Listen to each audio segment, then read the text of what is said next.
مرنے کے بعد بھی اولاد سے رشتہ ٹوٹتا نہیں ماں باپ کا۔ جس طرح زندگی میں والدین کے حقوق ہیں اولاد کے ذمے، مرنے کے بعد بھی والدین کے حقوق اولاد کے ذمے واجب الادا ہوتے ہیں۔ مختلف احادیث میں ان کا ذکر موجود ہے۔ پہلا حق الصلاۃ علیہما، ان پر جنازہ پڑھنا ہے۔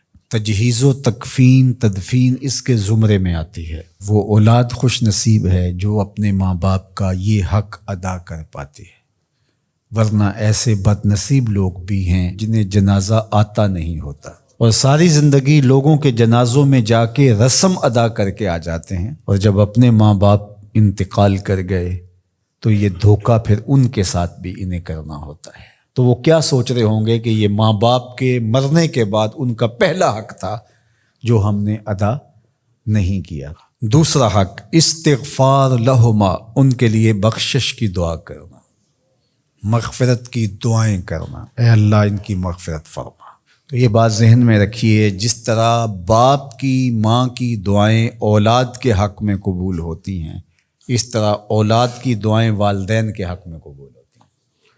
تو ان کے لیے استغفار کیا جائے۔ ایک شخص فوت ہوا اور اپنی بدعمالیوں کی وجہ سے قبر میں جکڑا گیا، تو بعد میں اچانک اس سے عذاب اٹھا لیا گیا کچھ عرصے کے بعد۔ تو بارگاہ عزدی میں عرض گزار ہوا، مالک میرے اعمال تو ایسے نہیں تھے کہ مجھے ان مشکلوں سے نکال کے کھڑکی کھول دی گئی جنت کی، تو کہا کہ تیرے مرنے کے بعد تیری بیوی کے ہاں جو بیٹا پیدا ہوا، تیرا بچہ پیدا ہوا، پھر اس نے اس کو پروان چڑھایا، اب وہ بولنے لگا اور اس کو وہ درس گاہ میں چھوڑ آئی، تو استاد نے اس کو پڑھایا، بیٹا پڑھو بسم اللہ الرحمن الرحیم، تو اس نے یہ پڑھا۔ مجھے شرم آئی کہ اس کا بیٹا مجھے رحمان الرحیم کہہ رہا ہے اور میں اس کو عذاب دوں۔ اللہ اکبر۔ اولاد نیک ہو تو اس کا فائدہ ماں باپ کو پہنچتا ہے۔ ایک حق یہ بھی ہے کہ اولاد نیک ہو، چونکہ اچھے اور برے اعمال قبر میں ماں باپ کو پیش کیے جاتے ہیں۔ اچھے ہوں تو خوش ہوتے ہیں، برے ہوں تو انہیں تکلیف پہنچتی ہے۔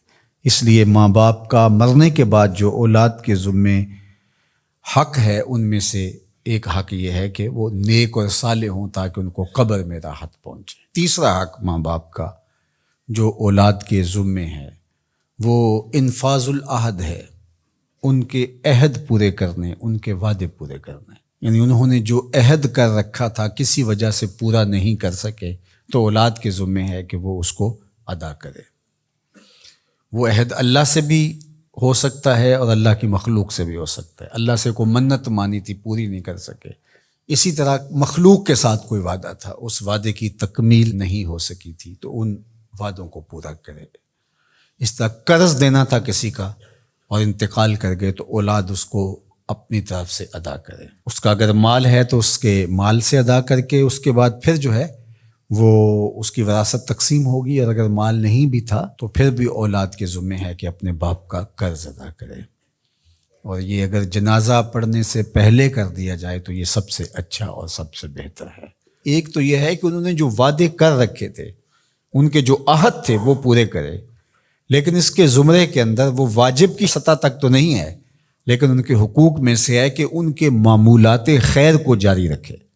یعنی جو وہ اچھے کام کرتے تھے، غریبوں کی مدد کرتے تھے، لوگوں کو کھانا کھلاتے تھے، اپنے علاقے کی مساجد کی ذمہ داریاں لیے ہوئے تھے، مدارس کی ذمہ داریاں لیے ہوئے تھے، غرباء کے علاج معالجے کی ذمہ داریاں لیے ہوئے تھے، اس طرح اور رفاعی ذمہ داریاں اپنے ذمہ انہوں نے لے رکھی تھی، تو ان کے انتقال کے بعد اگر صلاحیت اور حالت مالی ایسی ہو تو اولاد کو اس تسلسل کو ٹوٹنے نہیں دینا چاہیے، کہ یہ نہیں ہے کہ اب والد صاحب چلے گئے، ماں چلی گئی، تو غریب رشتہ دار جو پردے سے ان کی مدد ہوتی تھی اور ان کے گھر کا چولہا جلتا تھا، تو ماں کے جانے کے بعد اب اولاد کہے کہ یہ آپ کا اور اس کا تعلق تھا، وہ چلی گئی تو کام ختم نہیں۔